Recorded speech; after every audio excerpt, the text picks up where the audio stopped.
স্বার্থপরদের মনে অতীতের কোনো স্মৃতি থাকে না, থাকে শুধু বর্তমানের সুযোগ আর ভবিষ্যতের লাভের হিসাব।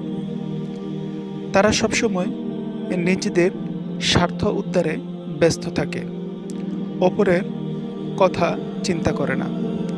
অপরের স্বার্থ উদ্ধারে তারা চেষ্টাও করে না।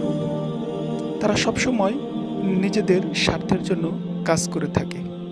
তাই এরকম মানুষ থেকে আমাদেরকে দূরে থাকতে হবে।